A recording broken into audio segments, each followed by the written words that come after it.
Yo, so today I'm going to be making an Arcane Lineage tier list. This is an updated one from the one I did before because I think I want to make some changes to it. There's been a couple of buffs and debuffs, and there's also been new 4 super neutral classes that have been added to the game, which I'm going to be including and factoring into my new tier list. Okay, so first off we have Lancer. Lancer, considering it's one of the new neutral classes, I expected more from it.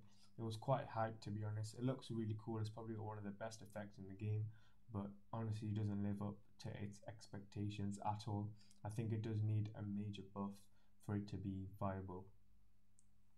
Next, we have Berserker. I don't need to talk about Berserker. Before I made a joke about it, but I'm not going to make a joke about it again. It's becoming a serious problem. It's quite concerning for Berserker mains. So that needs a rework, major buff, or delete it from the game. We have Dark Wraith. Now Dark Wraith is quite a controversial one. Last time I put it in S tier. I'm going to put it in A tier, or probably the lowest A tier, because I honestly don't think it's that good anymore. Next we have Elementalist. Elementalist is still good for PvE grinding, but without the blessed full B2 Arcane set, which you can't use anymore since the accessory rework, Elementalist isn't that viable anymore, and honestly I just think it's low B tier. Why would you go Elementalist when you could go for other wizard options?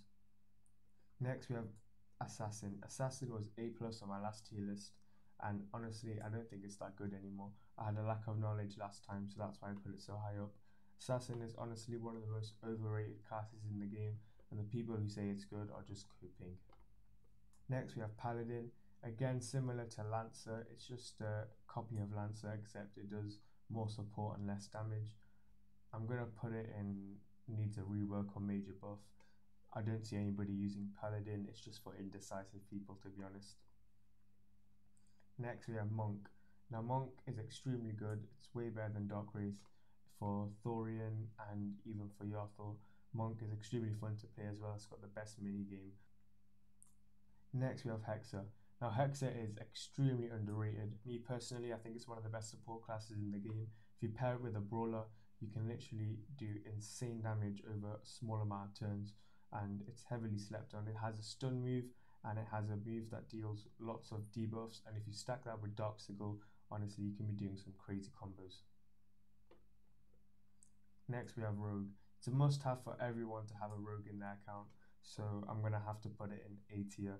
Even though luck builds got nerfed, they still have that luck essence with them that gives you a lot of good drops and it gives you gold, even though it might not be a lot of good for DPS anymore.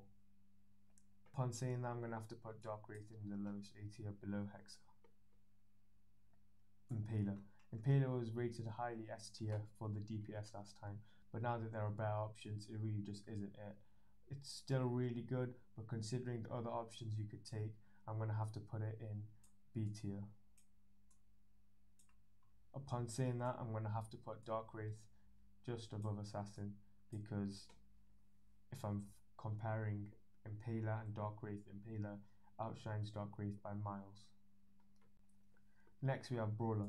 Brawler is definitely the best class in the game, should be no explanation. Next we have Necromancer. Soon I'm going to be making a video on Necromancer and why it's so strong.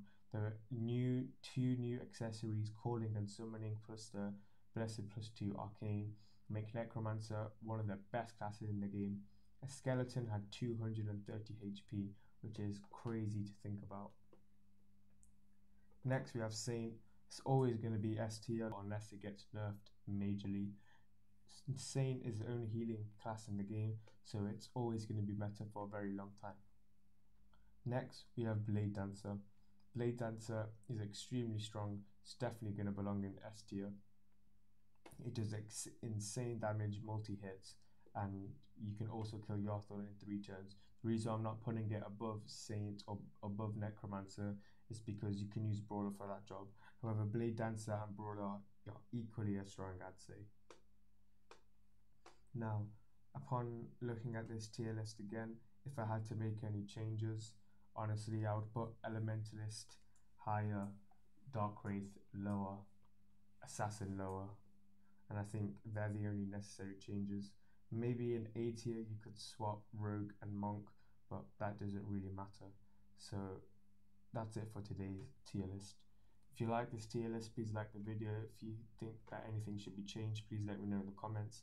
And I also want to say a massive thank you for 1,000 subscribers. It's been my dream for a very long time, and I finally achieved it thanks to you guys. And to celebrate, I'm going to be doing a giveaway in my Discord server, so please join that. It's going to be the top link in the description, and help me decide what the giveaway prize should be. And with that, take care.